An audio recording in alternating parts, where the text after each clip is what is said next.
1985 July 17న ప్రకాశం జిల్లా కారంచేడు మాదిగపల్లెపై దాడి జరిగింది.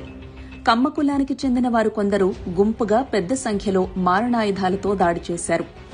ఈ దాడిలో దుడ్డు రమేష్, తేళ్ల మోషే, తేళ్ల ముత్తయ్య, తేళ్ల యెహోషువ, దుడ్డు వందనం, దుడ్డు అబ్రహం అనే 6 వ్యక్తులు మరణించగా ఆ తరువాత ఘటనకు ప్రధాన సాక్షిగా ఉన్న అనిషమ్మను హత్య చేశారు.